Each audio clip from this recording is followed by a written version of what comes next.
tardes, queridos amigos, ¿cómo están? Bienvenidos a este nuevo encuentro de filosofía y metapolítica que siempre hacemos nosotros, este canal de filosofía junto al grupo filosófico Sinusía. El programa de hoy es bastante especial por varias razones. Primero, porque es el día que conmemoramos el retorno de Perón a la Argentina, con todo lo que eso significa. Hoy vamos a tener la presencia de esta idea de que Perón rompe con el mito del no retorno, ¿no?, a la Argentina, y bueno, y todo lo que se hizo a partir de la proscripción del peronismo desde el 55 en adelante. También vamos a contar con la presencia de la doctora Chinda Brandolino, que, bueno, ella es médica forense y es especialista en geopolítica, así que nos va a estar contando también ella la campaña Provida de Perón en el 74.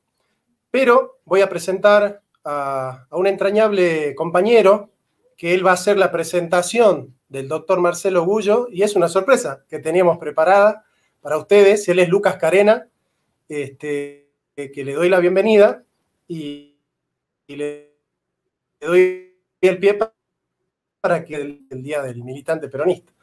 Lucas, muy buenas tardes. Jonathan, bueno, qué gusto, qué sorpresa para mí y seguramente sorpresa para los que nos están viendo. La realidad yo vengo un poco decolado, yo te manifesté mi entusiasmo por la jornada que preparaste hoy y bueno, me honraste con la posibilidad de ser parte, con algunas palabras preliminares. Y me honrás y realmente el gusto es mío de poder compartir con vos esta jornada y también poder presentar a quien voy a presentar, porque estamos viviendo épocas donde la proscripción del peronismo no solamente se puede analizar desde una perspectiva histórica, sino que hoy mismo se proscribe al peronismo, cuando se dice aborto es justicia social, desconociendo la doctrina, o cuando se la niega, cuando todos parecen, ¿no?, en el arco político estar celebrando, ¿no?, este Día de la Lealtad, del retorno del Perón a la Argentina, ¿no? Mientras que por otro lado se niega y se deja de conmemorar a Rucci, que fue uno de los grandes artífices de ese retorno, ¿no? Rememorando a Julio Tosco. Es decir, la proscripción del peronismo no es algo que hay que mirarlo en términos pretéritos, sino algo que actualmente y conceptualmente está en vigencia. Yo creo que elegiste muy bien a los contertulios para esta jornada, ¿no?, como son Chinda Brandolino, como es el doctor Marcelo Gullo. Marcelo Gullo, además de ser un amigo, es para mí un referente. Él es doctor en ciencia política por la Universidad de El Salvador, magíster en Relaciones Internacionales por el Instituto Universitario de Altos Estudios Internacionales de la Universidad de Ginebra, graduado en Estudios Internacionales por la Escuela Diplomática de Madrid y licenciado en Ciencia Política por la Universidad Nacional de Rosario. Casa esta de altos estudios que me honra también haber sido parte y haber también obtenido mis títulos.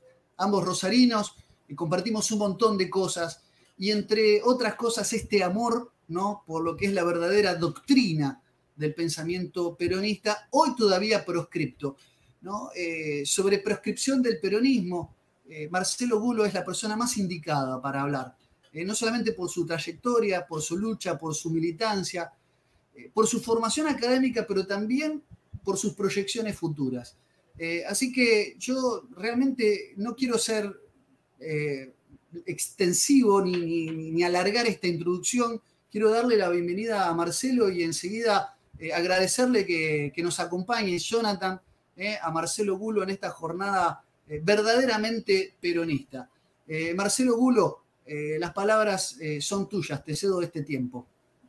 Bueno, muchísimas gracias. Ha sido una sorpresa encontrarte, Lucas, presentándome, una sorpresa gratísima, una gran alegría que me ha dado Jonathan con tu presentación, que me honra y nos une un enorme cariño, así que muchísimas gracias.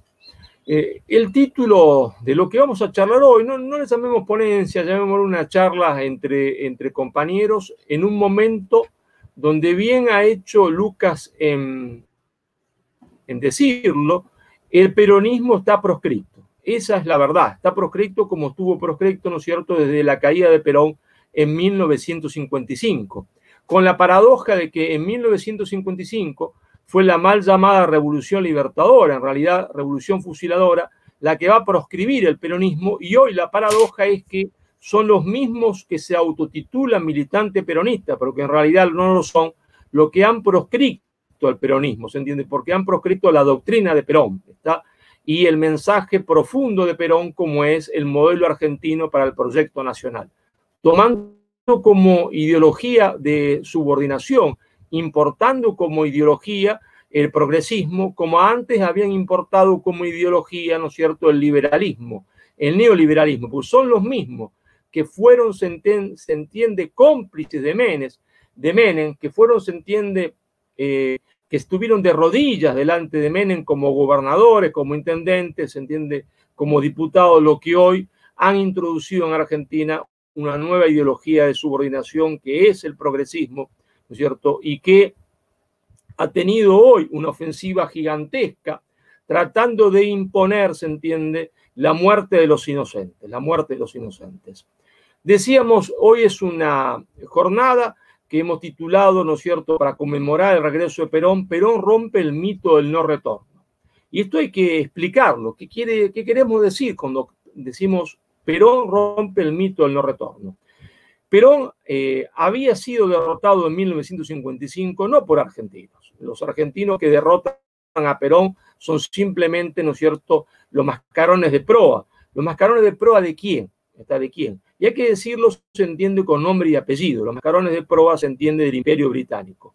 Como Perón mismo se encargó de decirlo en el libro del Poder al Exilio, a Perón no lo va a derrocar los Estados Unidos de Norteamérica, sino que la mano oculta detrás de la Revolución Libertadora es nada menos que el imperialismo británico.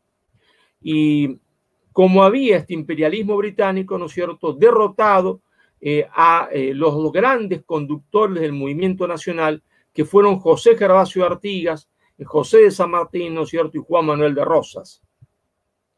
Entonces, esto requiere una explicación, ¿no es cierto? Explicación del por qué hablamos de movimiento nacional, por qué nombramos a Gran Bretaña.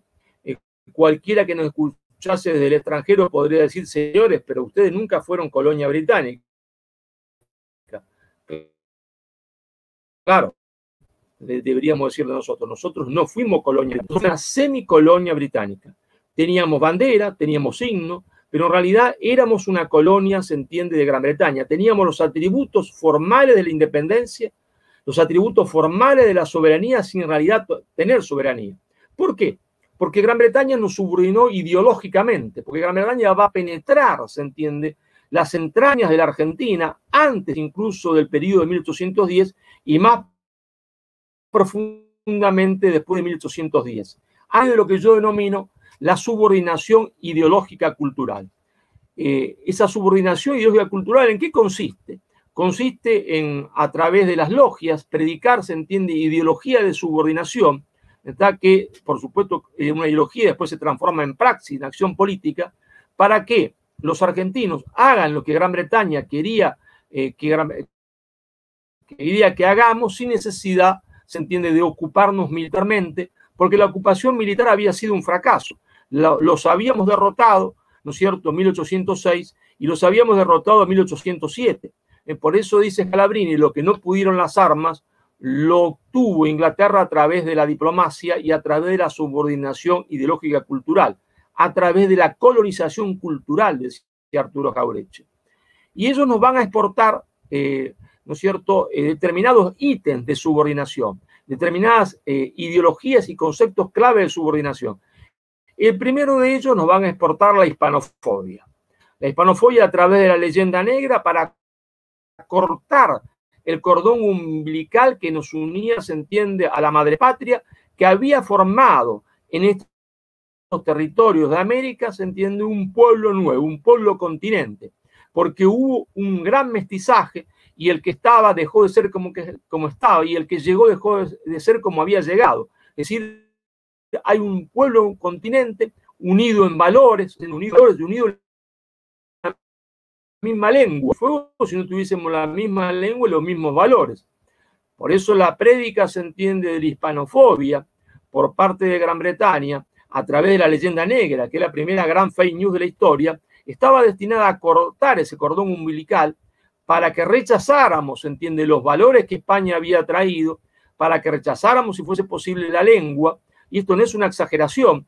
Recordemos que Esteban Echeverría con Alberdi, en los cafés de Buenos Aires, discutían qué lengua debía tener esta nueva nación, según ellos, y discutían que la lengua debía ser el inglés o el francés, porque todo lo que había venido de España, que para ellos no era Europa, porque Europa terminaba para los liberales y unitarios en los Pirineos, era la barbarie.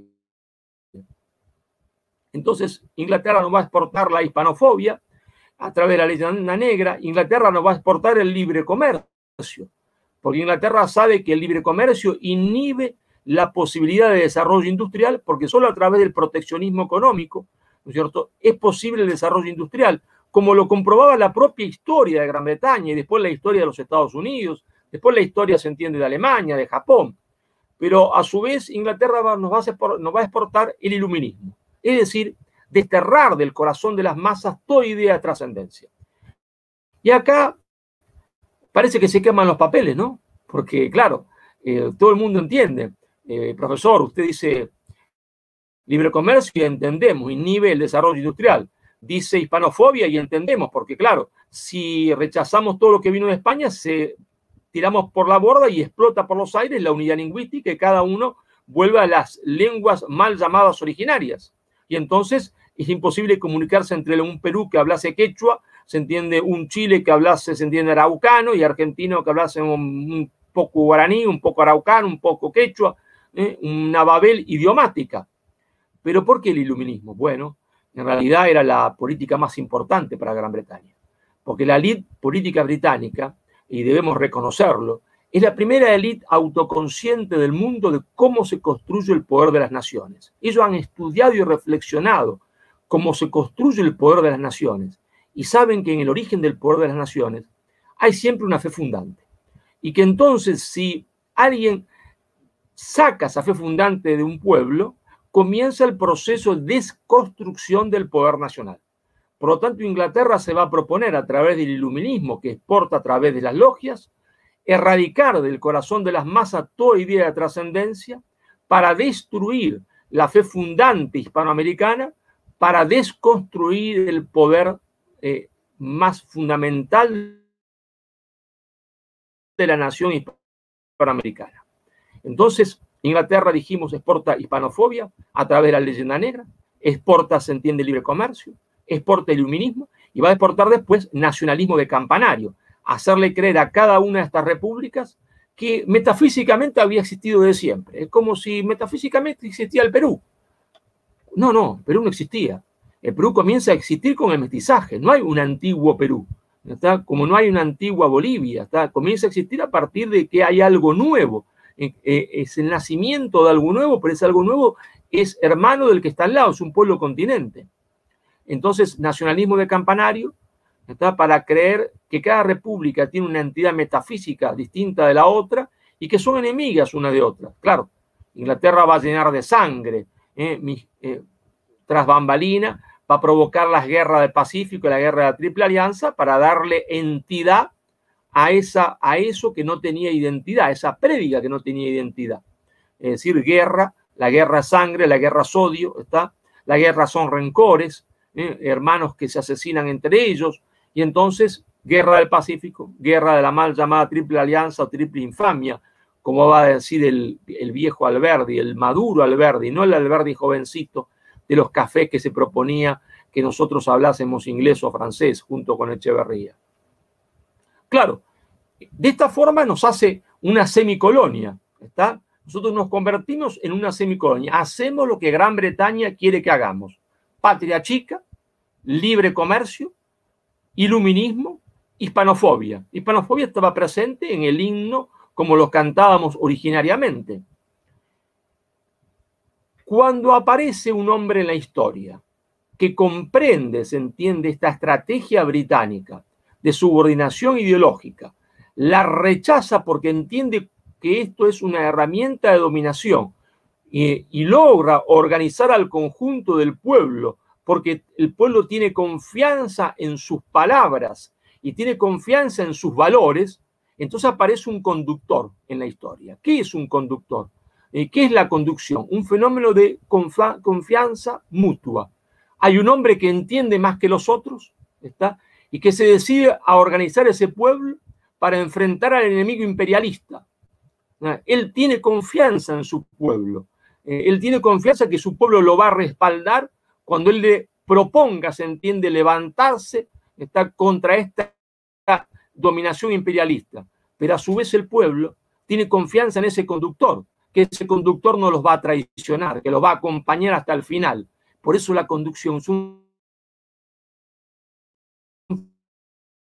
fenómeno de confianza mutua, mutua confianza entre el duque para esta aventura a la cual se lanza, que le puede costar la vida, y confianza del pueblo en su conductor que no lo va a abandonar. ¿Y por qué tienen que elegir? Porque cuando uno empieza una guerra antiimperialista, el pueblo está en guerra. Cuando uno está en guerra no puede estar en estado de asamblea. Si está en estado de asamblea deliberando, el enemigo lo rodea y lo matan a todos, ¿entienden? Que están en la noche discutiendo qué hacer a la mañana siguiente.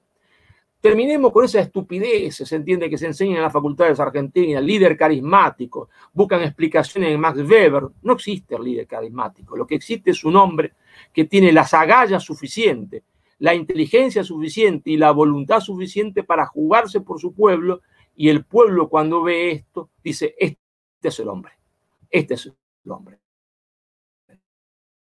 Tendrá más carisma, menos carisma, más simpático, menos simpático, eso no tiene ninguna importancia. Lo que tiene importancia es que hay un hombre que se decida a jugarse por su pueblo y un pueblo que entonces, viendo esto, decide jugarse por ese hombre y acompañarlo.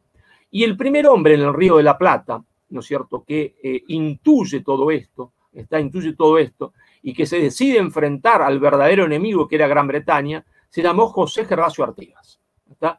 Cuando José Gervasio Artigas está en la asamblea del año 13, hace elegir a los diputados que la van a integrar, a los diputados orientales, por voto popular, los únicos que tenían popular, pero que van con mandato. ¿Y cuál era ese mandato del pueblo oriental a sus diputados? Señores, independencia, forma de gobierno, se entiende, republicana, federal, capital fuera de Buenos Aires, sistema económico proteccionista. Artigas comprende todo. Comprende todo. Comprende que el poder de Gran Bretaña consiste en la alianza con la oligarquía porteña, que es un poder anglo-porteño, por lo tanto hay que sacar la capital de Buenos Aires, ¿está? Y por lo tanto hay que aplicar proteccionismo económico, porque esa oligarquía lo que quiere es libre comercio, pero Artigas es profundamente religioso, y entonces rechaza el iluminismo, y rechaza, se entiende, el concepto de patria chica, porque para los porteños, la patria, ¿qué era? La patria era hasta donde llegaba su cadena de distribución, donde habían vendido antes su mercadería de contrabando y que ahora están vendiendo legalmente. Por eso le dice, ¿no es cierto?, Rivadavia a Belgrano, retrocede usted a Córdoba, hombre, deje de joder, ¿para qué quiere ir hasta Tucumán, Salta? ¿Para qué? Si hasta Córdoba es donde llega nuestra cadena de distribución, bueno, hasta Tucumán puede ser, pero basta, no más allá. No más allá. Claro, y ahí interviene la mano, se entiende, negra de Gran Bretaña, a través del unitarismo porteño. Artigas organiza la resistencia de los pueblos en las llamadas, se entiende, la Confederación de los Pueblos Libres, ¿no es cierto?, la Liga de los Pueblos Libres, y Artigas está a punto de derrotar a Buenos Aires. Y es ahí cuando Buenos Aires, el poder anglo-porteño, ¿no es cierto?, el poder de las logias, va a pactar con el imperio portugués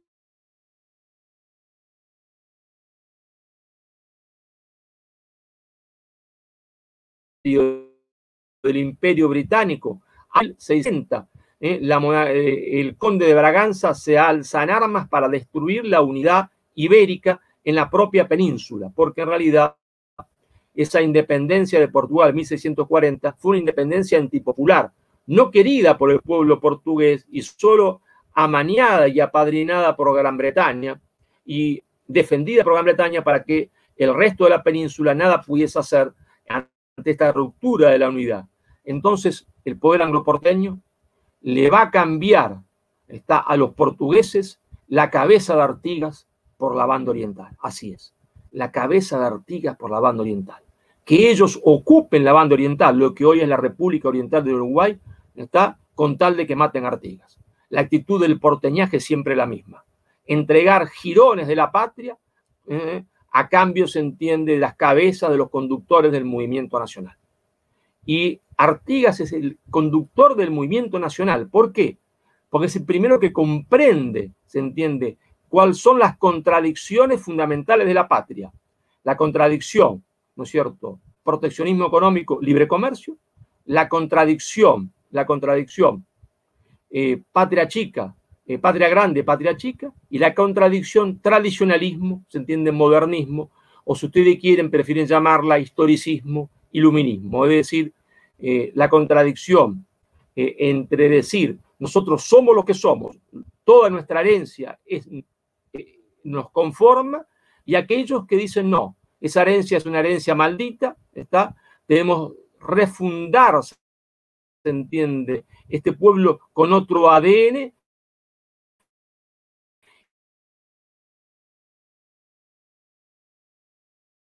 Por el solo hecho de ser moderno, está per se es bueno. Entonces, indignados, el anglo porteño, otra vez reconstituido, pero esta vez con diputados que se decían peronistas, ¿está? Falsamente peronistas, ¿está? Escupieron a los hombres del interior y le dijeron, se entiende, ahí está, ha vuelto la barbarie. Es el interior bárbaro, no moderno, se entiende, el que vota en contra del aborto, como si algo fuese bueno por el hecho de ser moderno, ¿está? Es fantástico, extraordinario. No resiste la más mínima lógica, que lo nuevo es bueno por el solo hecho, se entiende, de ser nuevo, moderno.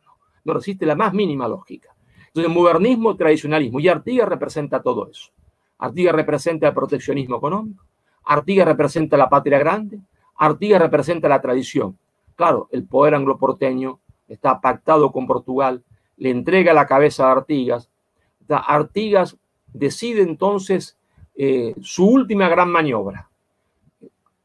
Decirle a su hijo adoptivo, al indio Andresito Artigas, que ataca a las tropas portuguesas por la retaguardia para distraerlos.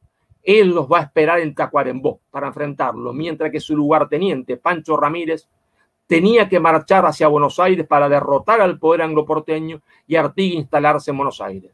La estrategia de Artigas era correcta, ¿no? Andresito los distrae, desgraciadamente le cuesta, se entiende, la vida a Andresito, no se sabe si muere en combate o termina siendo prisionero y muere como esclavo en las minas de oro de San Pablo. Artigas trata de tenerlo en Tacuarembó, pero es derrotado, pero su estrategia principal era correcta, hacer marchar a su lugarteniente, a su mejor hombre, contra Buenos Aires, para derrotar al poder angloporteño en su misma ciudad y él instalarse en Buenos Aires. Desgraciadamente, este primer Judas de la historia, que fue Pancho Ramírez, en el campamento de Pilar, recibe la visita de Zarratea. Y Zarratea le dice, hermano Pancho, todo el dinero de la ciudad, todo el dinero circulante de la ciudad de Buenos Aires para vos, si marchás en contra de Artigas.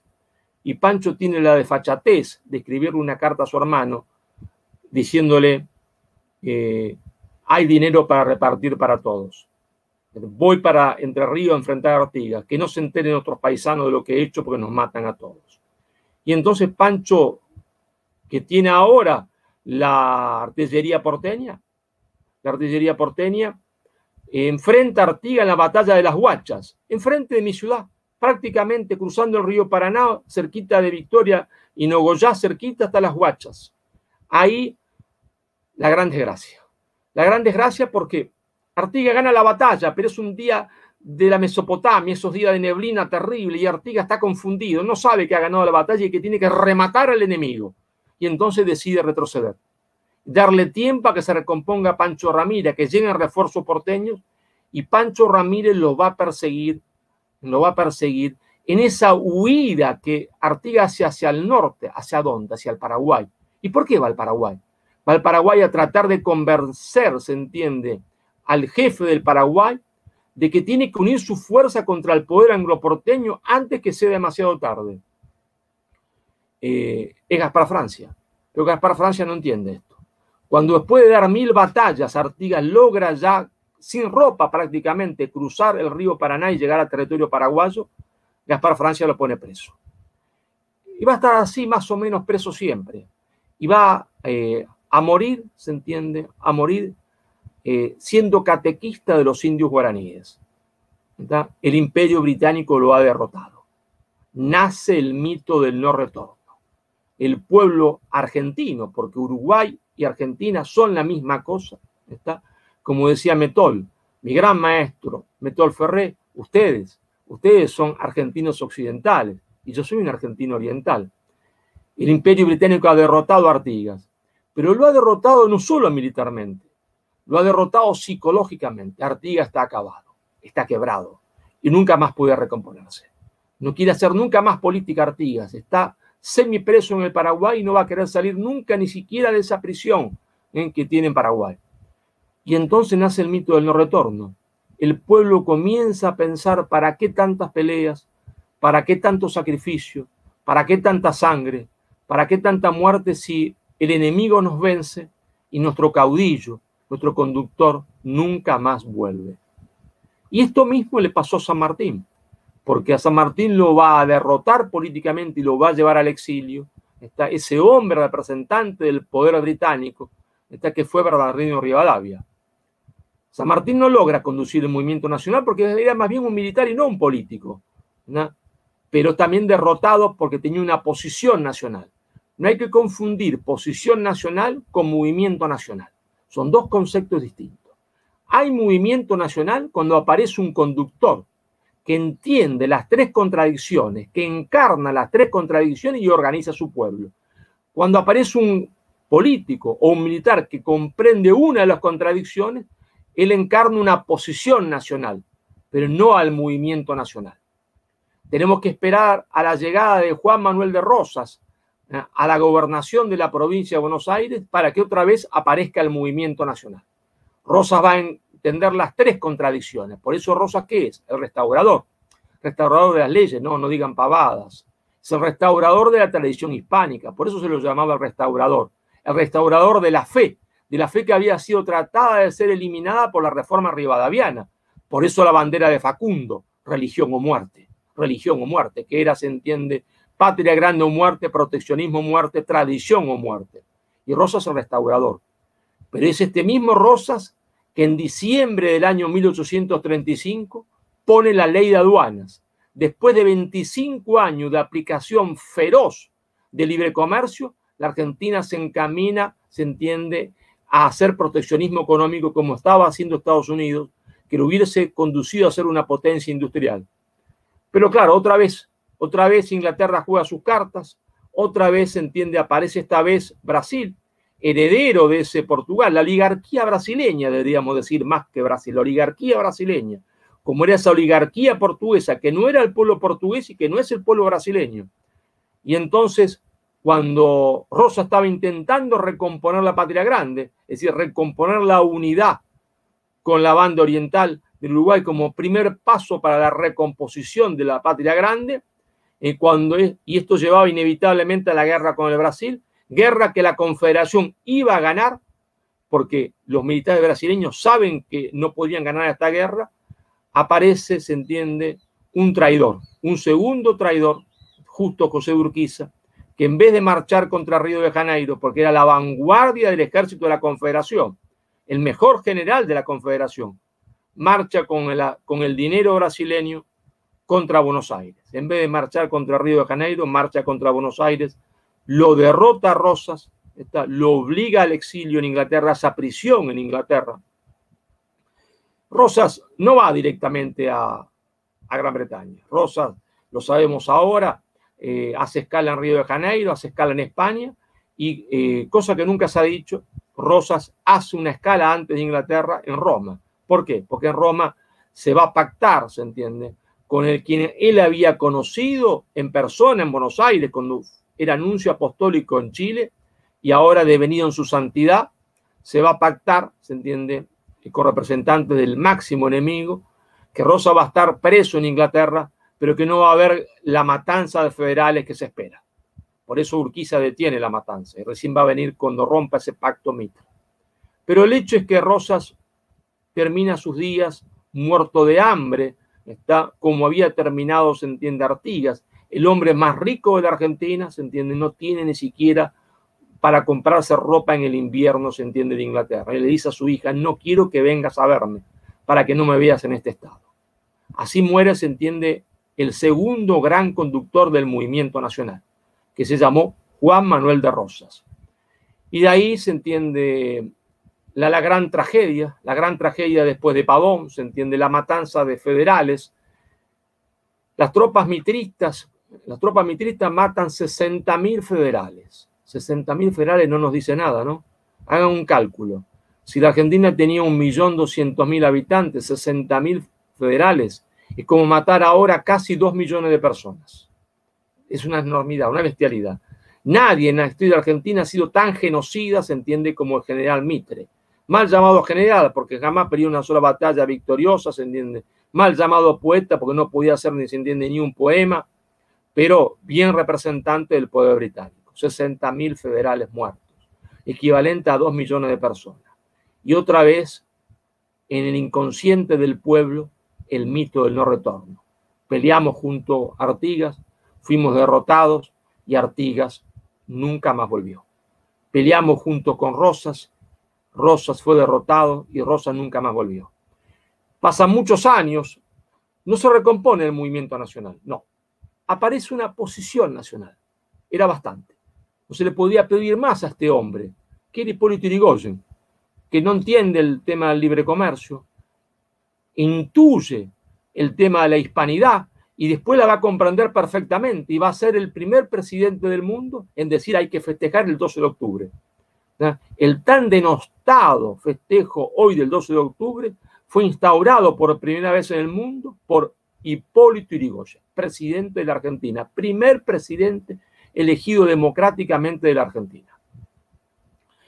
Pero claro, Yrigoyen no entiende el tema del libre comercio. Intuye el tema de la fe fundante un poco. Está claro en el tema del hispanismo, está claro en el tema de la patria grande, pero no entiende el tema de la importancia de la industria para la construcción del poder nacional. Es una posición nacional. No logra ser el movimiento nacional, pero igual el imperialismo cae sobre él. Y digámoslo con todas las letras, terminemos con estas cosas de hablar a medias tintas. Yrigoyen cae en su mejor momento, cuando está más lúcido, no cuando está más viejo y gaga. Es el momento en que Yrigoyen está comprendiendo, está empezando a comprender y se propone la nacionalización del petróleo. La noche que Yrigoyen cae son los días en que tenía que decidirse en el Senado la nacionalización del petróleo en Argentina. No por casualidad, no por casualidad, porque Yrigoyen estaba mejor que nunca en su comprensión de la realidad.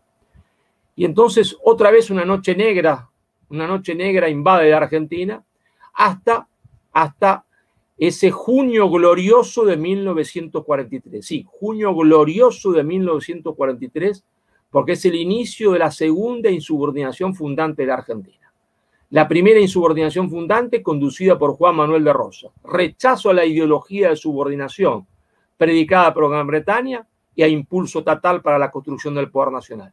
Y en junio del 43 aparece en la historia un joven coronel, Juan Domingo Perón, para cambiar la historia. Y vaya que la cambia, se entiende. Aparece entonces este coronel que le dice a su pueblo lo que él tiene in pectore, lo que hay que hacer, y su pueblo le responde. Es decir, hay ahí el fenómeno de la conducción. Aparece el movimiento nacional nuevamente, aparece su conductor y el pueblo de ese movimiento. Por eso, el 17 de octubre, el pueblo peronista nunca le llamó el Día de la Liberación.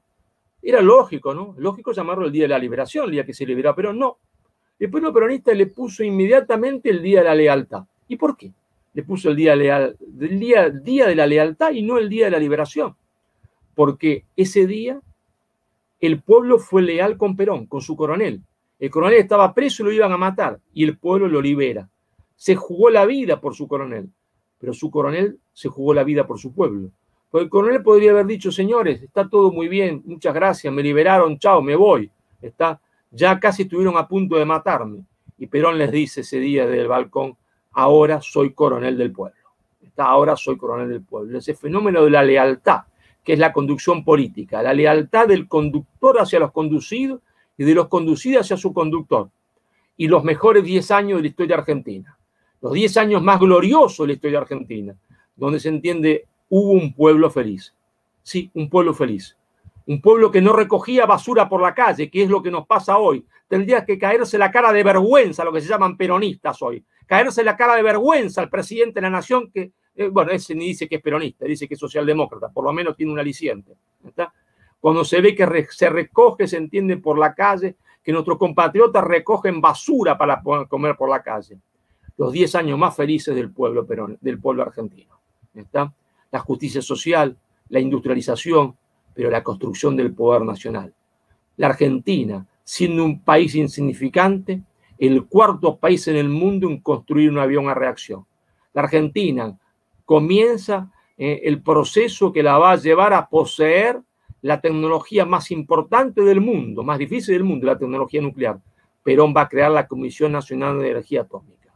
Los 10 años más importantes de la historia de Argentina, pero también por la reconstrucción, se entiende, espiritual del pueblo. Porque no confundamos, el peronismo no es socialdemocracia, el peronismo no es socialismo, porque el peronismo iba por la reconstrucción material del pueblo argentino, pero también por su reconstrucción espiritual. Por eso decía Perón, el justicialismo es una filosofía de vida profundamente cristiana. El peronismo es una revolución, no nos olvidemos nunca de eso. El peronismo es una revolución que va de la dependencia a la liberación, pero una revolución que va también del sinsentido de la existencia a la recuperación del sentido de la existencia. Sin Dios, nada tiene sentido. Y en el fondo, aunque algunos no se atrevan a decirlo, Perón es el último gran evangelizador, porque a través, se entiende, de Perón, las masas populares se recristianizan nuevamente. Esa es la verdad. Tanto es así que muchos de los jóvenes en la década del 60 que se acercan al peronismo desde otras posturas y que no tienen nada que ver, se entiende, que no, a ellos no les dice nada la religión ni Dios, van a terminar en Rosario, por ejemplo, en un casamiento en el cine de la calle Salta y Oroño, que estaba ubicado en la calle Salta y Oroño, casándose todos, está los que habían, las parejas que habían convivido, porque entienden que ser peronista es también ser cristiano y hay que ser coherente. Y entonces ellos van a ser también coherentes. Pero claro, esos 10 años gloriosos, esos 10 años, los 10 años más gloriosos de la historia de Argentina terminan, ¿no es cierto?, en septiembre del 55 por la intervención británica, otra vez como con Artigas, otra vez como con Rosas, ¿se entiende? El pueblo pierde a su conductor. El pueblo pierde a su conductor. Y otra vez el mito del no retorno. Es inútil la pelea, inútil. Hemos sido derrotados una y otra vez, y nuestro conductor nunca más vuelve. Casi que nuestro conductor piensa el pueblo nos abandona. Y sí, no porque fuese culpa de Artigas, pero Artigas estaba quebrado, ya no tenía voluntad para seguir peleando. Y Rosas tampoco, no tenía voluntad para seguir peleando. Abandona a su pueblo, pero no puede hacer otra cosa. Están quebrados. Y el pueblo siente esto, siente que su conductor pocos lo comprende, pero sabe que los ha abandonado. Es el mito del no retorno, nada vale la pena, porque al final terminará la historia como siempre. Y Perón es autoconsciente de esto. Perón entiende en el exilio que él es Artigas. Entiende en el exilio que él es Rosas. Es autoconsciente de esto. Es autoconsciente del mito del no retorno. Y se reconstruye a sí mismo, ¿está? Porque Perón también está quebrado. Perón también está quebrado en septiembre del 55. Han sido muchas las traiciones, han sido muchas las intrigas, muchas las traiciones de los más íntimos, muchas las intrigas del extranjero, muchas las presiones, ¿está? Mucho el trabajo, mucho el sacrificio. Lo han acabado. Y Perón se recompone. Perón se recompone consciente que hay que romper el mito del no retorno, que tiene que volver. ¿Pero por qué volver? Volver aunque ya le queden pocos meses de vida, porque el volver implica romper el mito del no retorno, pero implica también, cuando uno rompe el mito del no retorno, que esa doctrina que Perón ha predicado queda habilitada para el futuro, porque se ha insultado a Artigas, se lo ha llamado Atila, como lo llamó, se entiende, Mitre, se lo llamó, se entiende, tirano, dictador sangriento a Rosas, se creó una leyenda negra sobre Rosas y se creó una leyenda negra sobre Perón y su doctrina. Se le llamó fascista, nazi, cuando nada tenía que ver con eso, ni con el fascismo ni con el nazismo. ¿Está? Y entonces la vuelta es romper el mito del no retorno para habilitar la doctrina, para que Perón sea el futuro. No él personalmente, sino su doctrina, para que el peronismo sea el futuro. ¿Está? Y entonces Perón tiene que volver. Y por eso Perón se va a jugar la vida. Se va a jugar la vida porque sabe que si vuelve le quedan pocos meses de vida. Y le van a quedar pocos meses de vida porque cuando llega a Argentina los problemas son muy grandes, porque el movimiento está infiltrado y porque esos jóvenes imberbes que va a expulsar de la plaza le hacen la vida imposible. No solo le hacen la vida imposible verbalmente, no verbalmente. Esos imberbes, mercenarios pagados por el extranjero, lo llama Perón a sus jefes. No los militantes de base que no sabían nada de eso. A sus jefes, Perón los llama mercenarios pagados por el extranjero. Sus jefes le van a poner 23 balas a Perón, porque las 23 balas que le dan a Rucci son 23 balas dirigidas a Perón. Le cortan a Perón las piernas. Matan, se entiende, a Perón ese día. Entonces, lo matan de angustia a Perón ese día. Perón se queda sin heredero político. Se queda sin su hombre más leal. Ellos, se entiende, con su perfidia van a acelerar la muerte de Perón. Ellos van a acelerar la muerte de Perón. Ellos son culpables de la aceleración de la muerte de Perón. Sobre ellos pesa, se entiende, en la muerte de Perón, la aceleración de la muerte de Perón. Hoy disfrutan, se entiende, dando clases, se entiende, en Barcelona. Ellos son los culpables de la aceleración de la muerte de Perón, al que siguen considerando un viejo fascista, al que siguen considerando un viejo nazi, se entiende. Ellos, se entiende, odiaron a Perón y odian a Perón, mientras que el pueblo, se entiende, lo sigue amando. Pero Perón rompe el mito del no retorno. Y porque Perón rompió el mito del no retorno, Perón habilitó su pensamiento, su doctrina y su último gran mensaje, su último testamento político, el modelo argentino para el proyecto nacional. Lo habilitó para que nosotros llevemos su doctrina, se entienda, la victoria. Por eso, señores, por eso, gracias a que Perón rompió el mito del no retorno, Perón es el futuro. Y la doctrina peronista es el futuro. Perón no está en el pasado, la doctrina peronista no pertenece al pasado, la doctrina peronista pertenece al futuro, porque en esta doctrina, en nuestra doctrina, se encuentran las claves para reconstruir la patria grande y para volver a hacer de esta patria una patria feliz. Muchísimas gracias. Brillante, Marcelo, tu ponencia, que fue realmente digna de un conversatorio. Finalmente diste un discurso, a mi criterio, digno de una cátedra. Te agradezco tus palabras. Mientras te escuchaba hablar, Marcelo, y mientras esperamos que la doctora Chinda Brandolino se conecte, se me venían dos cosas a la mente. Una, me acordaba de actualización política y doctrinaria para la toma del poder cuando Perón habla de lo que es conducir. Vos hablabas del poder carismático, de la conducción, donde Perón dice, conducir no es mandar, el que manda obliga, conducir es persuadir, y persuade a aquel que entiende, que interpreta, ¿no?, la causa y el espíritu del pueblo. Es alguien que converge, ¿no?, que sale el carácter telúrico del liderazgo, que entiende la necesidad del pueblo. Eso se me vino a la mente cuando hiciste esta definición magistral acerca del conductor, de lo que es el conductor, donde va a recaer el mito del no retorno, que hiciste, bueno, este brillante análisis que va desde Artigas, con la batalla de Tacuarembó, de las Tunas, o con Artigas, pasando por Rosas y finalmente con el general Perón, este recorrido, cómo nace, cómo se consolida y cómo se sostiene en el tiempo esta idea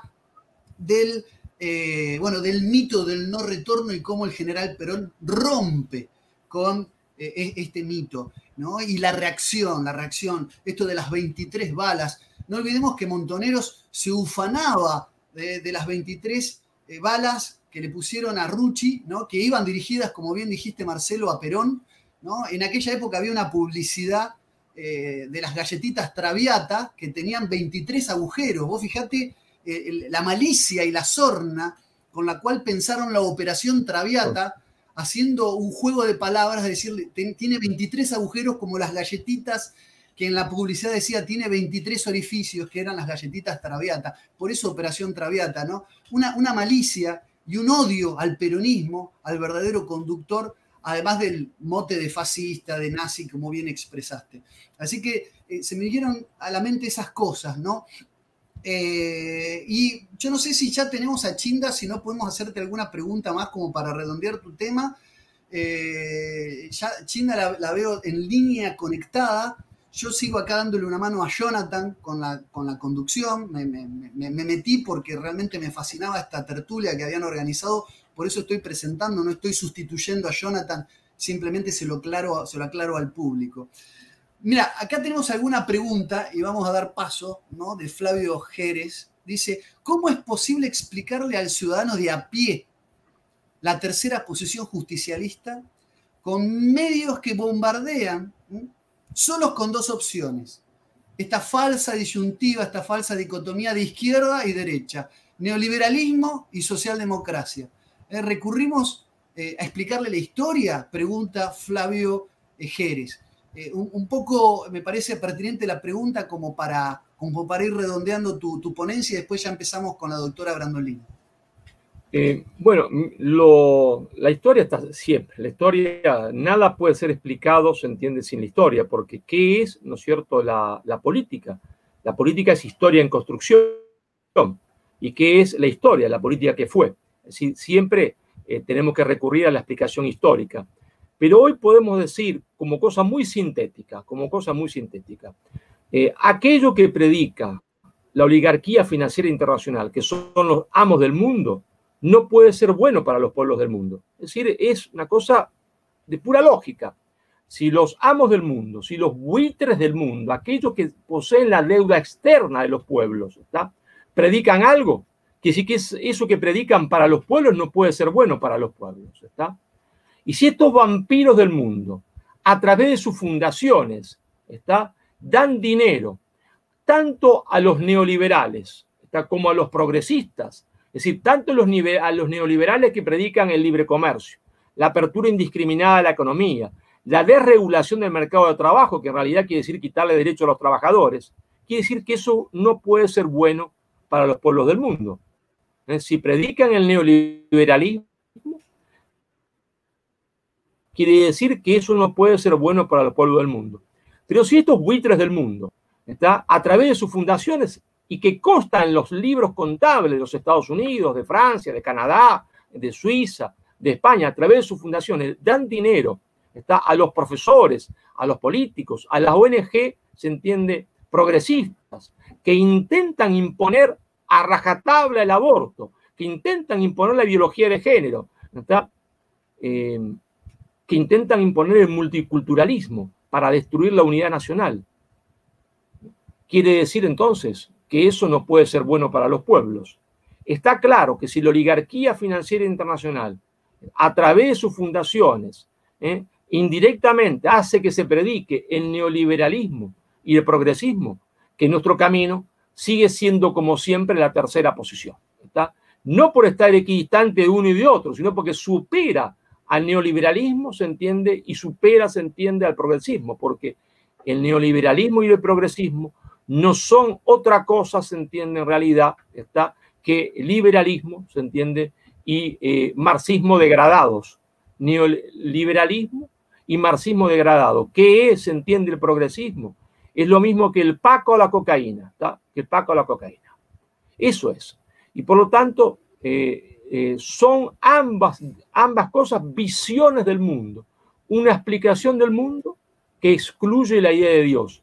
Son lo que Perón llamaba posiciones materialistas. Decía, Perón decía, una sinarquía cultural, en cuya base está el materialismo. Esto es el materialismo, ¿está? ¿Y nosotros qué somos? No somos una visión del mundo, una explicación del mundo que excluye la idea de Dios. Nosotros, con nuestro justicialismo, somos una cosmovisión, una explicación del mundo que incluye la idea de Dios, que dice que Dios existe, pero somos cristianos, es decir, creemos, ¿está?, que hay un Dios Padre, ¿está?, creemos, se entiende, en Jesucristo, y por eso somos hijos del mismo Padre y hermanos en Cristo, y nos ganamos el cielo acá en la tierra, haciendo la justicia social. Por eso nuestra postura no está entre medio del neoliberalismo y del progresismo. Nuestra postura es superadora de eso, porque de todo laberinto, de toda trampa, que es un laberinto, se sale por arriba, se sale a través de la trascendencia, se sale a través de una cosmovisión, y el peronismo es una cosmovisión. Esto, claro, nos podría llevar no una charla, sino varias clases, porque tendríamos que ir a la filosofía, remontarnos, se entiende, a las escrituras, pero por el momento creo que es suficiente para darle paso, se entiende, a quien tan dignamente y magistralmente me va a seguir en esta posición.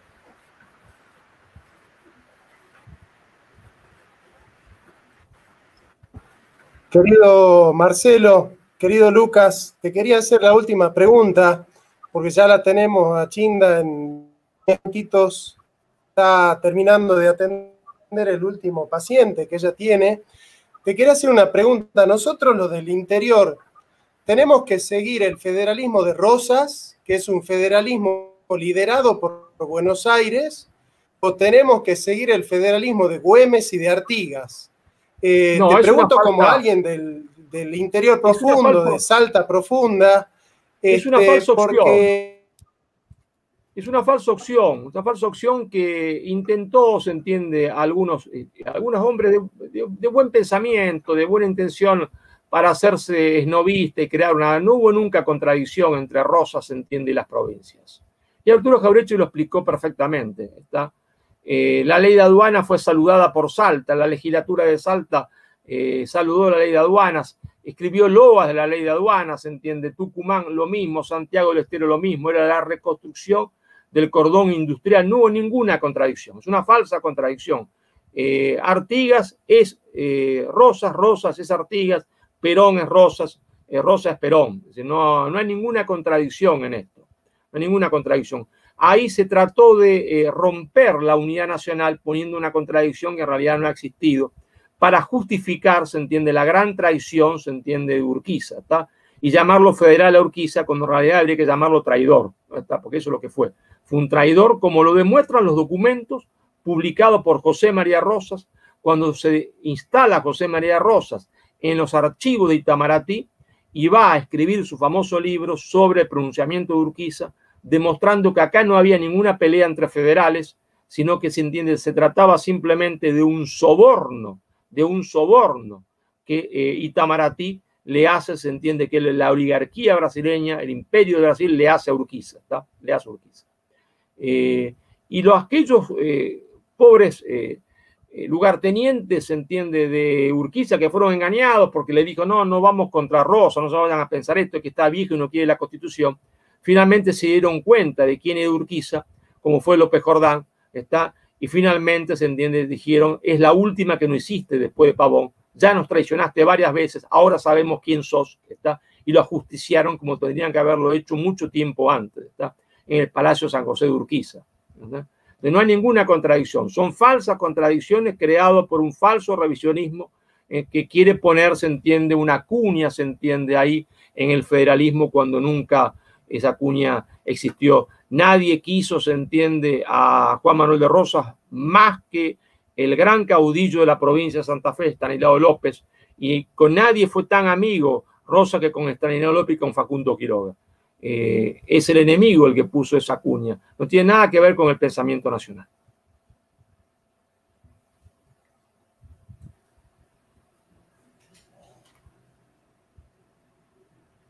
Bien, no sé si Jonathan se nos ha ido. ¿Está Jonathan? Sí, que presentemos Lucas, a Chinda. Te quería hacer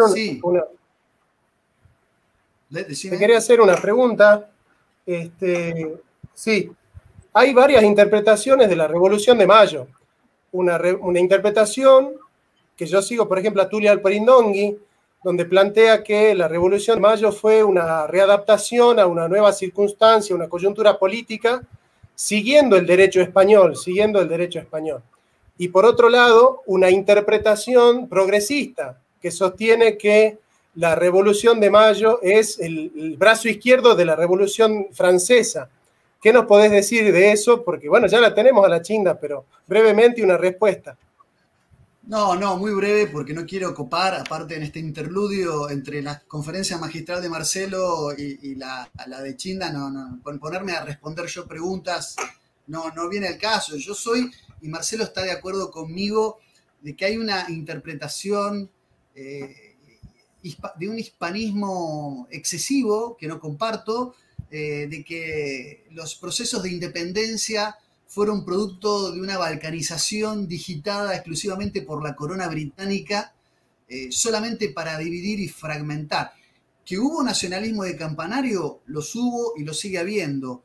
Pero yo creo que en épocas, digamos, nosotros nos independizamos de una España borbonizada, nos independizamos en épocas en que se dio el proceso de independencia, había más semillas de hispanidad presentes en el continente americano que en la España absolutamente cooptada por la Revolución Francesa. Es decir, no soy partidario de esas interpretaciones de que San Martín fue un líder al servicio de los intereses de la masonería y de la corona británica. Yo he leído a Armando Tonelli, ¿no? San Martín y la masonería, y explica cómo no hay ningún documento en la Gran Logia de Inglaterra, ¿no? que diga que la logia Lautaro, que era una logia discreta para organizar una revolución, y San Martín haya tenido algún vínculo directo con estas órdenes masónicas y generaron desde Londres y desde la masonería los procesos de independencia, como así también lo ha explicado Patricio Maguire cuando pidió un informe, ¿no? a la Gran Logia de Londres,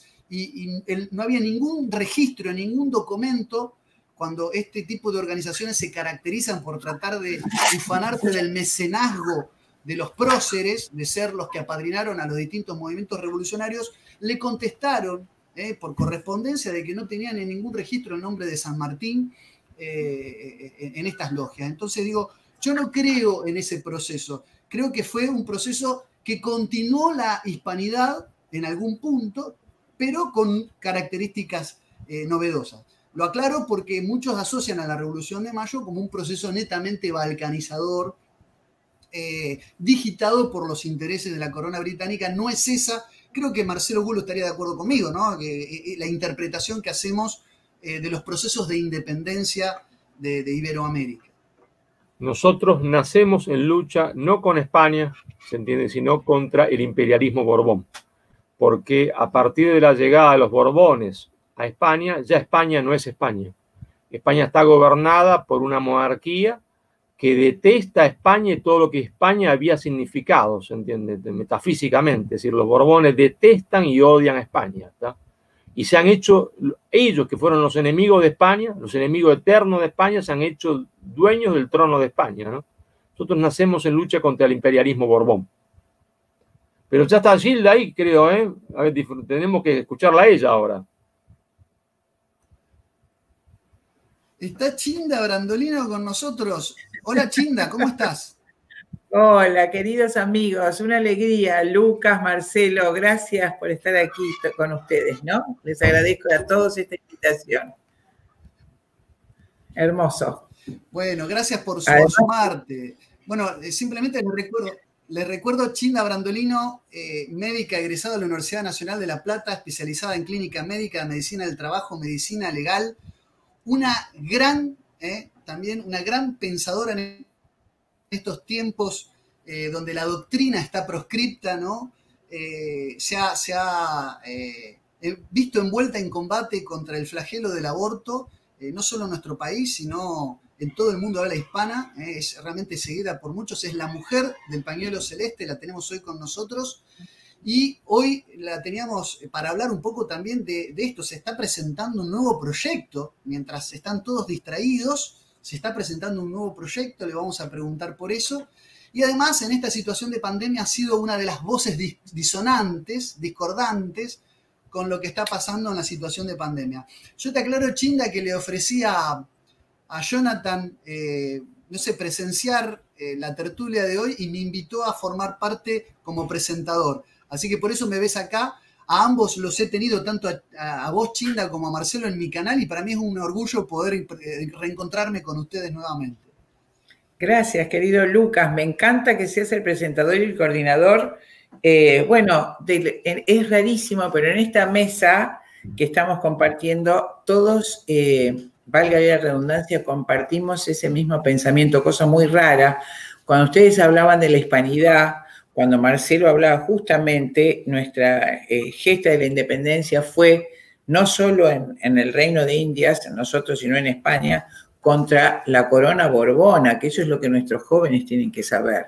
Es decir, las juntas españolas también se reunieron hartas de las maquinaciones y el desgobierno de los Borbones, de Fernando VII, una corona totalmente corrupta, con la añoranza del gobierno de los Austrias, de la Casa de los Habsburgo y de, por supuesto, los rastros maravillosos de Isabel la Católica, a quien nosotros le debemos todo lo que somos, y lo que podríamos haber sido si hubiéramos seguido sus lineamientos. Aquella, por eso, cuando uno la recuerda, reina de España y madre de América, ¿no? A veces yo pienso, ustedes saben que tengo una profunda fe católica, y muchas veces pensando, pido espiritualmente la asistencia de Isabel la Católica, que no me cabe ninguna duda que estará en el cielo, para completar la obra evangelizadora que justamente fue interrumpida en nuestros pagos por este rey poco de recuerdo, tan poco feliz, que fue Carlos III, Borbón, y que expulsó a los jesuitas que estaban haciendo esa maravillosa obra y cuyos rastros podemos ver en las misiones en nuestro litoral, ¿no? Además, la transformación que habían hecho del hombre, la civilización del guaraní, del charrúa. ¿Recuerdan las declaraciones de San Roque González, que le arrancaron el corazón y rogando les habló a los indígenas en los primeros tiempos de la conquista? Cuando dice que dudaba de las características, si eran seres humanos, del salvajismo que tenían esas personas, y sin embargo ellos, con su amor y su evangelio y su música, lograron transformarlos en seres maravillosos.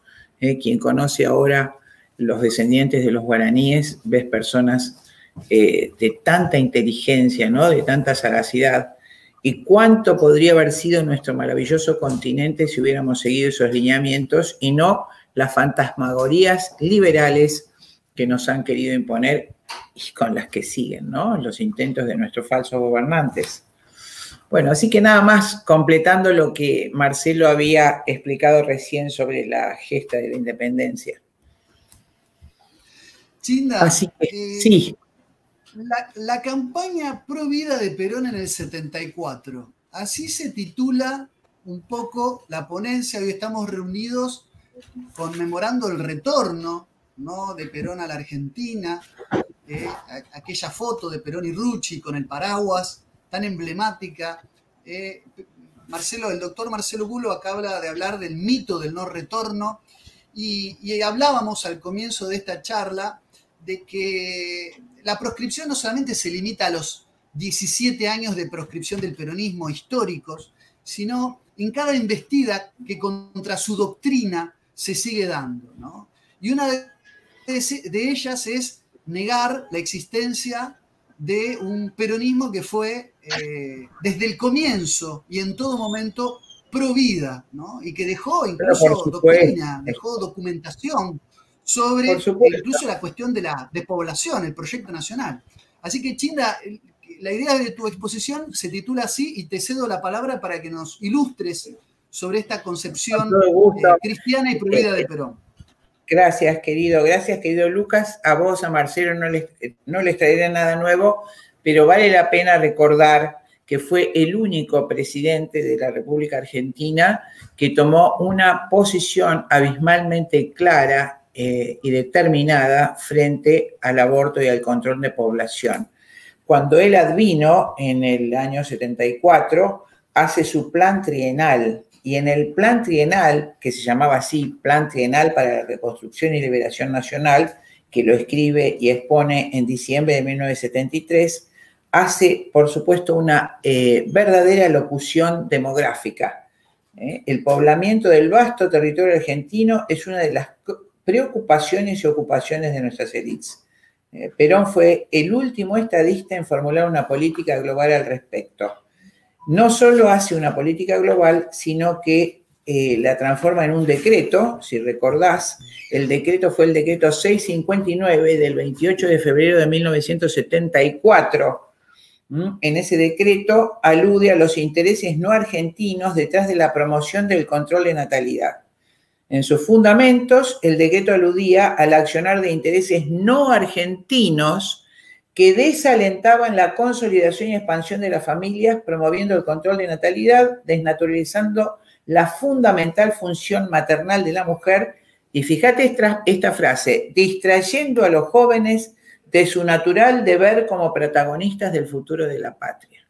Es decir, el llamado permanente, que por supuesto es nada más que la continuación de su política de 1950, que después veremos si tenemos tiempo, la refiere textualmente en un instituto demográfico, pero en esto que ustedes me preguntan, directamente con sus palabras, él nombra una Comisión Nacional de Política Demográfica en el Ministerio del Interior, querido Lucas. Repito, Comisión Nacional de Política Demográfica.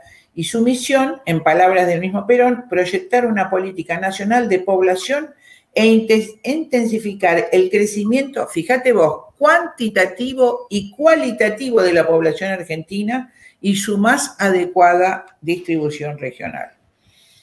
La alusión que hace en los párrafos anteriores a intereses no argentinos se vincula al origen de las teorías neomalthusianas de lo que en ese preciso momento se estaba desarrollando contra el tercer mundo. Acá nos explicamos un poquito, querido Lucas, para que nuestros oyentes entiendan.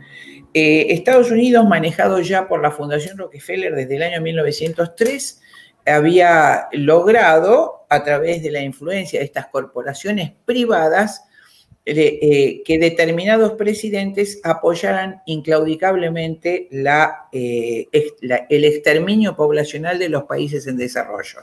Esos tres presidentes fueron en ese momento el presidente Nixon, posteriormente el presidente Bill Clinton y últimamente el presidente Obama.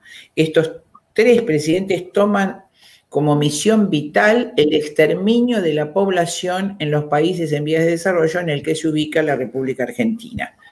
En ese momento, el presidente Nixon tenía dos importantes secretarios. El secretario de Estado era Robert McNamara y el secretario de Estado era Henry Kissinger. Entonces, directamente a la posición de Perón. Robert McNamara había logrado hacer una excursión, un envío de los Médicos Sin Fronteras a Bolivia, nuestro hermano país de Bolivia, y con la orden de que bajo el pretexto del control de cáncer de útero esterilizara a la mayor cantidad posible de mujeres bolivianas. Así lo hizo esta comisión enviada por McNamara, y esto terminó en la esterilización de cientos de miles de mujeres. Los médicos bajaron a las comunidades y cauterizaron las trompas de falopio en el supuesto control de cáncer de útero de miles y miles de mujeres, lo que determinó un genocidio demográfico semejante al que en el sexo contrario había logrado la Guerra de Paraguay, malhadadamente dirigida por Mitre y por el Imperio Británico contra nuestro vecino país hermano Paraguay, exterminando en ese momento a 964.000 paraguayos varones. En este caso de Bolivia, esterilizando mucho más de 1 millón de mujeres, lo cual constituyó un genocidio de efecto retardado, del cual Bolivia nunca se levantó, como nunca se levantó Paraguay, ¿no es cierto?, para acceder a los recursos minerales. Cuando los padres de familia advierten que las mujeres se habían quedado estériles, acuden al gobierno, mejor dicho, a la delegación de la ONU y de la Organización Mundial de la Salud, que justamente sesionaba en Bolivia, y al ser desoídos asesinaron a los médicos que ejecutaron ese crimen. Hicieron luego, con un francés cuyo nombre nunca recuerdo, una película terrible documental que se llama Sangre de Cóndores. En ese momento preciso, año 68, Robert McNamara hace el Banco Mundial con la intención de utilizar las políticas crediticias para condicionar el crecimiento poblacional, el establecimiento de planes de control de natalidad, hacer préstamos a través del Banco Mundial en 1968 y esos préstamos condicionarlos a la firma de los países beneficiarios o supuestamente beneficiarios de esos préstamos, concediendo que se harían políticas cerradas de control de natalidad. Ante esa realidad exterior se encuentra Perón cuando asume a fines del 73 y hace, queridos amigos, en el Plan Trienal una comisión de seguimiento demográfico para aumentar la población de nuestro país. Esa Comisión Nacional de Política Demográfica la incluye en el Ministerio del Interior y como acabo de decir, le encarga a Perón proyectar una política nacional de población para intensificar el crecimiento cuantitativo y cualitativo.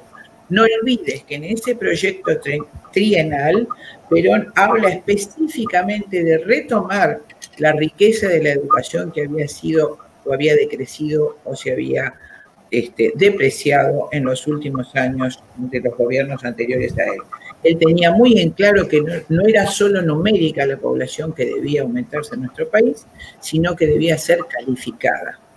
Por eso, si recuerdas, en los primeros gobiernos de Perón, el papel de las escuelas industriales y de artes y oficios fue inmenso. Y muchos ingenieros y técnicos alemanes colaboraron en hacer los proyectos, los programas, las currículas en los años 50 de esos institutos. Fíjate vos, que le contesta a McNamara con esta frase: el rápido crecimiento demográfico es una de las mayores barreras que obstaculizan el crecimiento económico y el bienestar social de nuestros Estados miembros. Esto lo dice McNamara el 30 de septiembre de 68 al asumir la presidencia del Banco Mundial, que va a trabajar hasta el año 81, después de la muerte de Perón. Por supuesto, las agencias encargadas de, como me han escuchado en otras charlas, de todas ellas, UNICEF, Organización Mundial de la Salud y el Fondo de Población de Naciones Unidas, también creado por Rockefeller, son las que juegan un papel terrible en la promoción de las políticas de control de natalidad. Lo más importante de esta gestión, queridos amigos, para no abundar en palabras inútiles, es que en este momento se celebra, por voluntad de Rockefeller, la primera conferencia de población y desarrollo que se hace en Bucarest. Entonces, ¿qué finalidad tienen tanto la creación del Fondo de Población de Naciones Unidas como estas conferencias que se van a realizar cada 10 años? Tienen la finalidad de globalizar el aborto, imponer el aborto legal en todos los países dominados a través del mecanismo de deuda, de endeudamiento que pergeñó perfectamente Robert McNamara y que ya existía antes de él a partir del Fondo Monetario Internacional después de la Segunda Guerra, ¿no es cierto? Que vale la pena también mencionar, si tenemos tiempo, la opinión de Perón respecto al endeudamiento externo.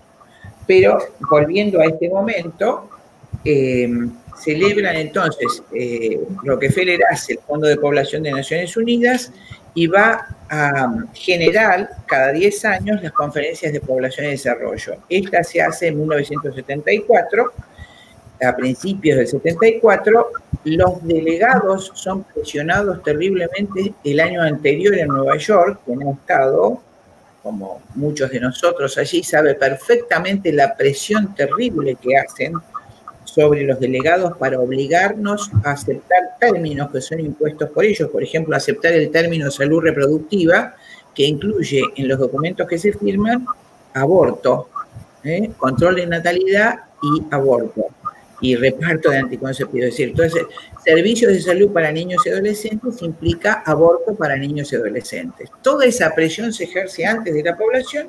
En ese momento tenían todas las de ganar, aparentemente. Se celebra entonces en Bucarest esa primera conferencia, y es allí donde el delegado, el embajador de Perón, que fue, si recuerdan, Julio Belarmino, no sé, yo tenía anotada acá, me encantan las palabras que utilizó, fue increíble la posición de Perón en ese momento, fue el único presidente que hizo eso, y en síntesis dice que la Argentina necesita pobladores de todo el mundo, por eso ampliará los campos de inmigración, y las posibilidades de migración para su vasto y despoblado territorio. Pero además necesita habitantes y recibirá habitantes de todas las naciones y razas del mundo. Y jamás aceptará políticas de control de natalidad. Ningún niño argentino nacido o por nacer, lee Julio Belarmino, será condenado a muerte por las leyes argentinas. Imagínense que cuando el delegado de Perón termina de leer su ponencia, fracasó prácticamente la postura enviada por Washington, ya que se levantó inmediatamente Argelia, la Santa Sede, 27 naciones africanas y toda Sudamérica.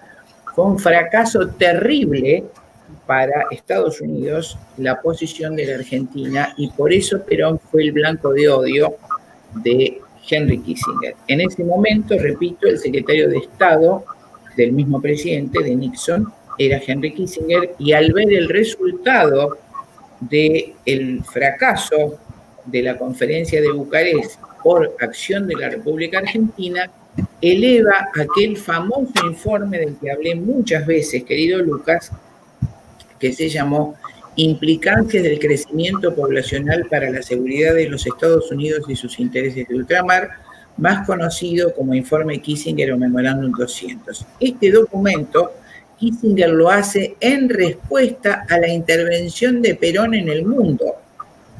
Y en ese documento, en las primeras páginas, dice: las posiciones como las de Argentina, Argelia y la Santa Sede deben ser inmediatamente neutralizadas.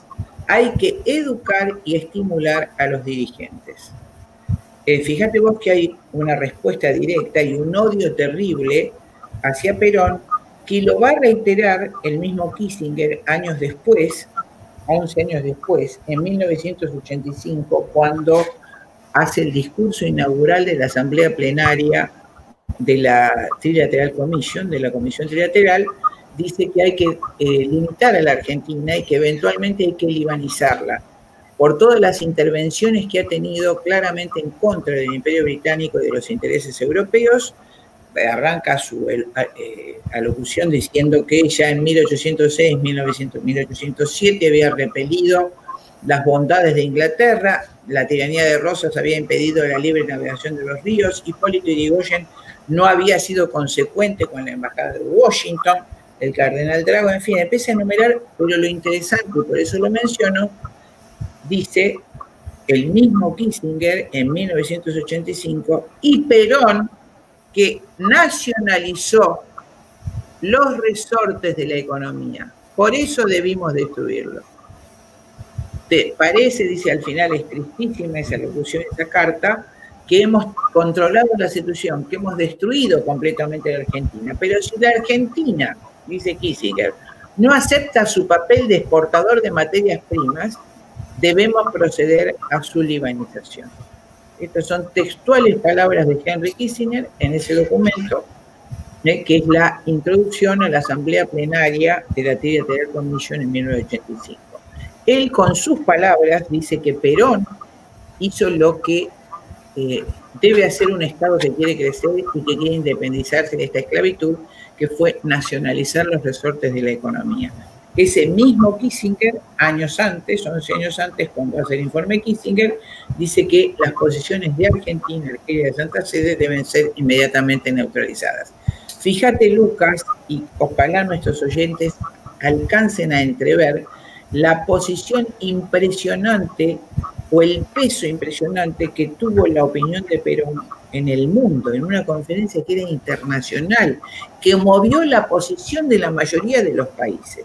Porque, te vuelvo a decir, fue el primer presidente y el único argentino que tomó una posición totalmente definida y determinante en la política demográfica. No solo allí, no quiero, te vuelvo a decir, ser pesado con este tema, sino que en los años 50, cuando él escribe su libro, La Argentina Libre y Soberana, funda, además del plan quinquenal, el Instituto Argentino de Promoción de Intercambio, y a las 20 verdades justicialistas de la tercera nacionalización de los principales servicios de la obra pública, agrega junto con los derechos del trabajador y la ancianidad, la protección de la vida dentro del ámbito de la salud pública.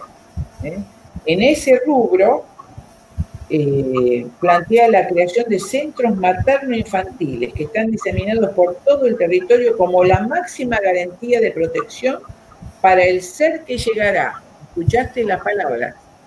La máxima garantía de protección para el ser que llegará. Ni siquiera dudas sobre las absurdas dudas que plantean los gobernantes actuales, nuestros ridículos representantes, de que si no saben si es vida humana. En ellos se asesora a la futura madre durante la gestación. Esto es comillas, son palabras de Perón. Se la asiste durante el parto y en los primeros meses de crianza. Tiene en ese mismo libro un ataque a la medicina en cuanto al ejercicio ilegal de la medicina, que es un gravísimo delito que nuestras autoridades reprimen con toda intensidad. La crónica diaria refleja esta labor altamente eficiente en los encargados de luchar contra el panderismo, etc. No se detiene allí la acción represora del Estado, pues convencido de que el aborto criminal constituye una práctica amoral y delictuosa, aun cuando lo tomen a su cargo profesionales en el arte de curar, ha orientado sus esfuerzos hacia la meta de desterrarla para siempre de entre nosotros. Esas son palabras de Perón. Yo creo que hay muchísimo más. Acá me traen los chicos esto que les pedí. Cuando hace la Constitución de 1949, no existe en nuestro ámbito legal, te lo digo como médica legista de muchos años, un cuerpo legal como la Constitución de Champagne del año 1949. Por supuesto, más allá de esto, el preámbulo propone una patria socialmente justa, aspiración que se plasmó en el capítulo 2 de la primera parte, derechos del trabajador y de la familia, de la ancianidad, de la educación y de la cultura. Por supuesto, acá tengo el análisis capítulo por capítulo, pero entre los derechos del trabajador, la familia es mencionada en el ítem de derecho al bienestar, que incluye tener vivienda, indumentaria, gozar mesuradamente de expansiones materiales y espirituales y elevar el nivel de vida. Más específicamente está el derecho a la protección de la familia. En este párrafo les voy a citar: la protección de la familia responde a un natural designio del individuo, desde que en ella generan sus más elevados sentimientos afectivos, y todo empeño tendiente a su bienestar debe ser estimulado y favorecido por la comunidad. Llama la atención, fíjate, la consolidación de principios espirituales y morales que constituyen la esencia de la convivencia social. Es un concepto de alta espiritualidad, no es un concepto materialista, inmanente, pasajero, algo que se hizo para salir del paso. Realmente es haber plasmado una doctrina. Y yo creo, querido amigo, yo no he vivido el peronismo, todo lo que digo lo digo porque me he dedicado la vida a estudiar. Sí, he sido una tremenda observadora en la década del 70, he mirado con horror todo lo que pasó, la infiltración del peronismo por el movimiento con Montoneros, ya que leyendo toda su doctrina es totalmente opuesta al materialismo inmanente del marxismo, de la religión marxista, ya que es una religión.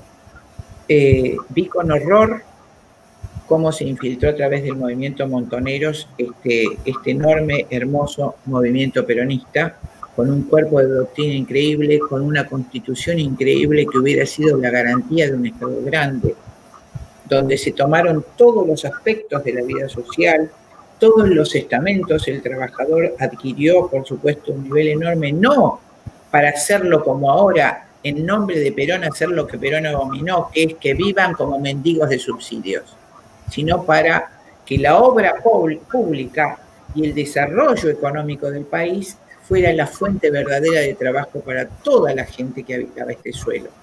Así, nuestros abuelos inmigrantes, nuestros bisabuelos y abuelos, llegados en una pobreza enorme por el asedio total de la guerra, el drama de la guerra en Europa, encontraron acá un suelo propicio. Con su trabajo digno pudieron desarrollarse, y sus hijos, que es el caso de mi padre, fue de los 10 mejores bachilleres y abanderado del Colegio Nacional, ¿no es cierto? Entonces, también se hicieron en ese momento los programas de estudio de los institutos tecnológicos y de las escuelas de artes y oficios que permitieron la capacitación de todo el pueblo argentino, sin diferencias en castas estancas como se pretende hacer ahora, ¿no es cierto? Ese movimiento fue infiltrado, como digo, en mi juventud, cuando yo iba a la Facultad de Medicina, por el movimiento Montoneros, tratando de impregnarlo de conceptos materialistas, agnósticos, realmente como después se hizo en la década del 80 con el radicalismo a través de la Junta Coordinadora, encargado creo que fue, bueno, no voy a hacer nombres para no entrar en problemas legales, ¿verdad? Entonces ahora se hace en nombre de Perón todo lo que Perón abominó en su vida. No solo el adquirir préstamos de la manera más monstruosa, quisiera hacer mención a la carta que leyó en el año 52 el pueblo argentino, donde dice: no tomaremos préstamo extranjero, comeremos menos, compraremos menos cosas superfluas, pero Dios nos libre de caer en manos del usurero internacional. Antes me cortaré las 2 manos.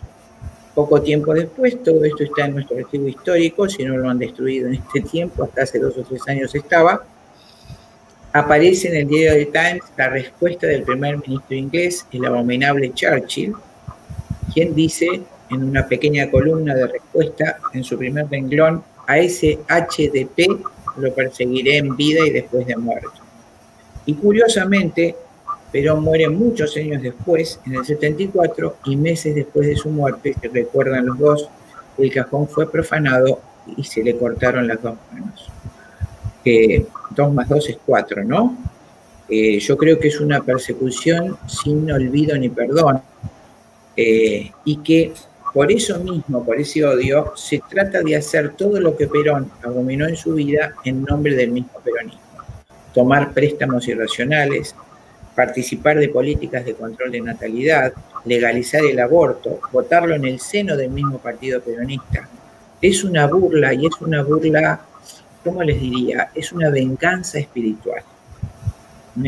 El que quiera verdaderamente saber qué pensaba Perón, bueno, en este libro hermoso que cité al principio del año 1950, La Nación Argentina, Justa, Libre y Soberana, encontrará perfectamente el plan quinquenal, la protección de la familia, la protección del niño por nacer.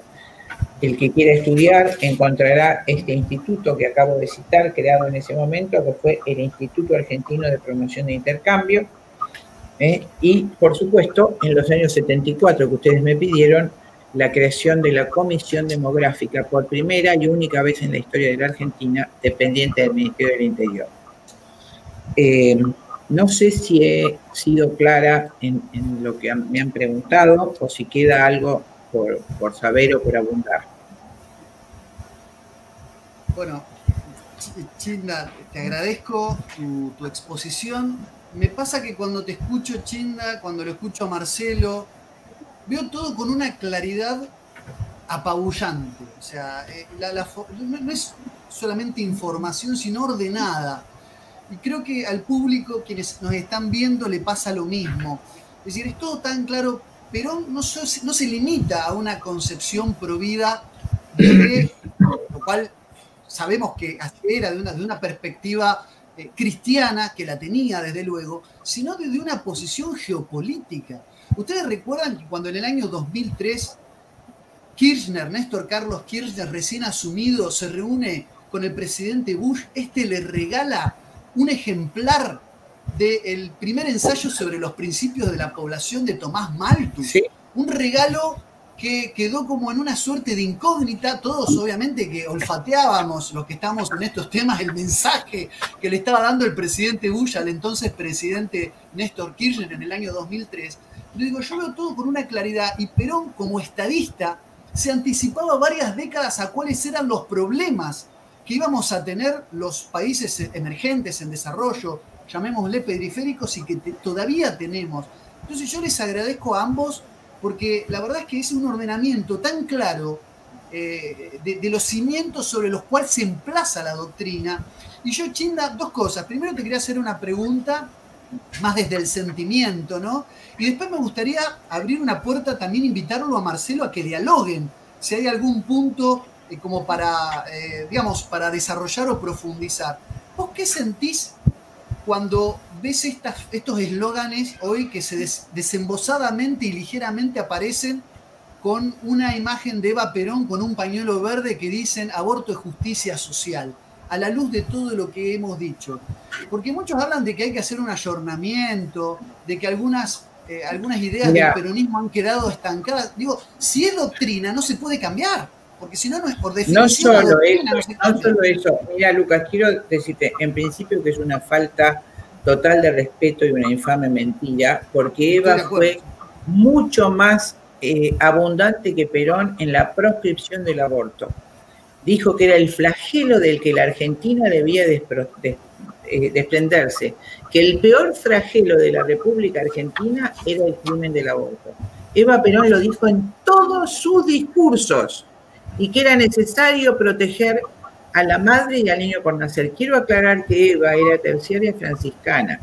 El mito bárbaro que han hecho de que era prostituta, bailarina, eso yo no sé de dónde lo han sacado. He leído, he conocido a las hermanas de Eva, que son señoras de lo más distinguidas, educadísimas. Eva había venido a estudiar teatro y, siendo jovencita, en su primer año de estudio, por ser terciaria franciscana, fue al terremoto de San Juan terrible de 1944, y allí conoció a Perón, que era ministro del Trabajo del gobierno militar, en la reconstrucción de San Juan, de ese terrible territorio. En ese momento se pusieron de novios y un año después se casaron en mi ciudad, en la ciudad de La Plata. Por lo tanto, no sé de dónde han sacado esa monstruosidad. Cuando Eva Perón muere, la orden franciscana la cubre con el manto de terciaria franciscana. Y, por supuesto, dedicó toda su vida a ese concepto verdaderamente franciscano de socorro, pero en forma particularísima se refirió siempre al aborto como el peor delito que se podía cometer y la peor ofensa contra la mujer. Por lo tanto, esto cae en el mismo bolso que te decía recién, es tratar de poner en boca de Eva Perón y de Perón lo que abominaron en su vida, ¿no? Es como una maniobra diabólica, te diría, tiene una connotación macabra y espiritual para burlarse de la posición de ambos. Quiero terminar este tema de la población recordándole a nuestros oyentes que los países más poderosos del mundo son los más densamente poblados, porque queda en todos nuestros jóvenes la duda si la población trae pobreza. Quiero recordarles que el país más rico del mundo, que por ser tan rico y tener tanto bienestar está por encima del primer mundo, es Japón, que es el país más densamente poblado del mundo, que tiene entre 300 y 400 habitantes por kilómetro cuadrado. Nosotros tenemos 0,1, o sea, medio habitante por kilómetro cuadrado en toda nuestra Patagonia. El segundo país al que le teme todo el mundo es China, que tiene 1.300 millones de habitantes y los tiene todos concentrados en ciudades y tiene todo el resto de su territorio vacío, fértil, feraz para ser explotado. Luego, Estados Unidos tiene 325 millones de habitantes y con las políticas inmigratorias piensa llegar en el 2050 a tener 500 millones de habitantes. Nosotros, en cambio, con 44 millones estamos a punto de desaparecer, porque hay una desproporción entre el número de habitantes, territorio y riquezas. Entonces, ¿quién genera la riqueza? La persona humana. En cuanto esté educada, cuando se le dé la cultura del trabajo, que esta misma gente, en nombre de Perón, ha tratado de hacer lo inverso, ha sacado la cultura del trabajo, reemplazando por dádivas. Esto empezó con el gobierno de Alfonsín, con el plan PAN, si recuerdan, empezando a dar la caja de pan en lugar de dar trabajo. ¿Y por qué hacen eso? Porque en todos los préstamos que adquirió el país a partir del gobierno militar de Videla y en particular de Alfonsín en adelante, el país se comprometió a bajar la natalidad en todos los aspectos posibles. Cada préstamo que tomó el Estado argentino, incurriendo en un delito enorme, se comprometió a bajar la natalidad. Este es el secreto de los préstamos que la Argentina ha tomado.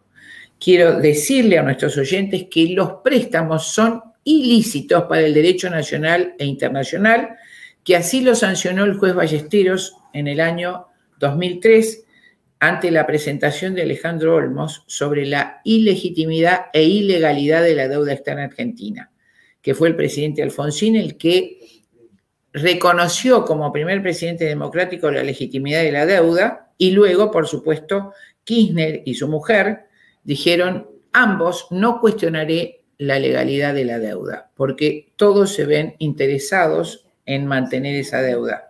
Esa deuda nunca prescribió. El juez Ballesteros en el año 2003 dijo que es cierto que era ilegítima, pero que había prescripto. Alejandro Olmos murió de un infarto y su hijo Alejandro Olmos Gaona presentó un recurso que se llama delito de ejecución continuada, por el cual nunca prescribió, puesto que todos nuestros presidentes malamente, ilícita e ilegítimamente continuaron haciendo la deuda de nuestro país que hoy nos esclaviza. ¿No es cierto? Esa deuda está, todos esos préstamos, como tienen un interés exponencial y es imposible, está hecha para no poder pagarse. Para el gasto público, el gobierno de turno debe tomar un nuevo préstamo y en cada préstamo vuelve a comprometerse a bajar la natalidad. Esa es la realidad de los que nos gobiernan y por eso hacen la promoción del aborto diciendo que es un derecho. Esa imagen de transformar el aborto en derecho nace de la Fundación Rockefeller en el año 1952. Nada más mentiroso, querido Lucas.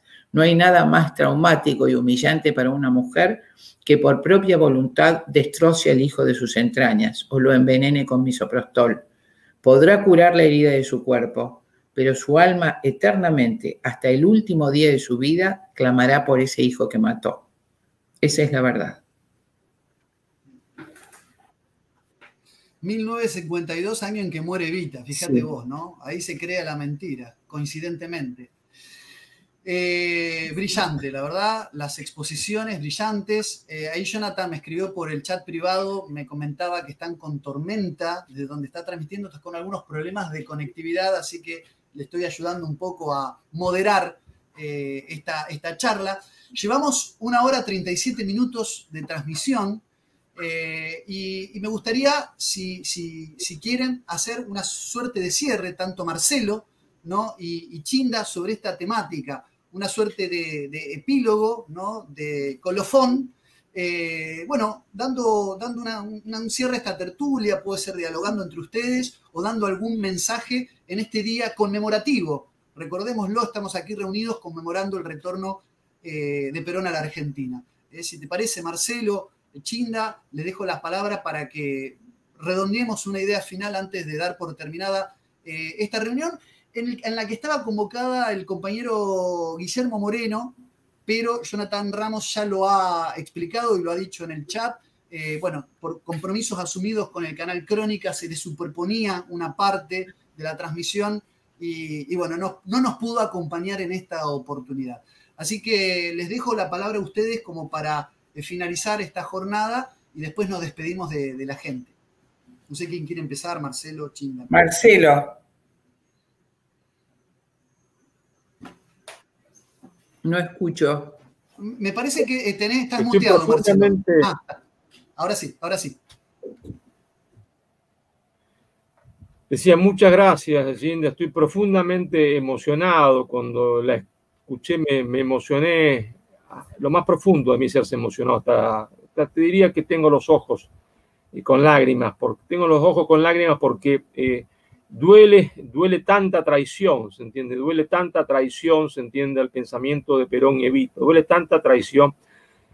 Duele, se entiende, que en nombre del peronismo, se entiende, se haga semejante asquerosidad, abominación, se entiende. Duele, se entiende, que en nombre de Perón y Evita se insulte, se entiende, a Perón y Evita. Duele, se entiende, las consecuencias de eso, que son que nuestros hermanos estén recogiendo basura por las calles, se entiende, y no tengan para comer. Duele, se entiende, que nuestros niños que sabían leer y escribir hoy no sepan más leer y escribir. Duele que nuestros viejos se mueran, se entiende, en hospitales que no tienen nada, mientras que pagamos miles de dólares para mantener, se entiende, sujetos que predican la ideología de género. Nos duele todo eso, me duele profundamente, pero porque me duele, debo decir que hoy que conmemoramos el regreso de Perón a su patria y recuerdo a un viejo profesor que me formó, cuando contaba que estaba al lado de su padre y cuando Perón pisó suelo argentino, se le cayó una lágrima y dijo: bienvenido a la patria, general. Si Perón volvió, ¿no es cierto?, nosotros volveremos. El peronismo volverá, la doctrina de Perón volverá. Si Perón volvió después de 18 años de exilio, después de 18 años de calumnia, después de 18 años de persecución, después de 18 años de muerte, ¿se entiende? Nosotros volveremos. El peronismo un día volverá y un día volverá a ser de nuevo esta patria una patria feliz. Muchas gracias a todos. Gracias, querido Marcelo, fue hermoso lo que dijiste.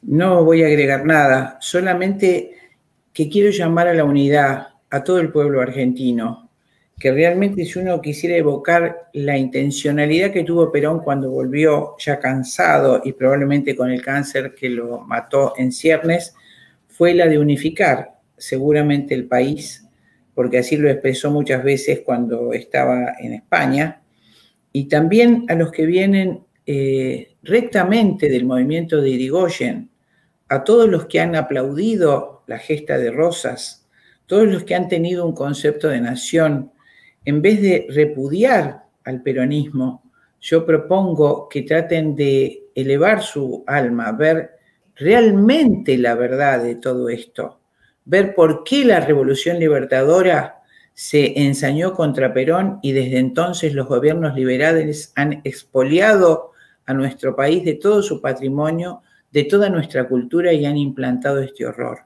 ¿Por qué han transformado el resto del peronismo en marxismo? Si pudieran ver con grandeza, y todos también los que realmente se dicen seguidores del justicialismo, tratar de ver por arriba de nuestras miserias, vislumbrar una gran unidad que yo sé que era el deseo de Perón y de los grandes patriotas que hemos tenido.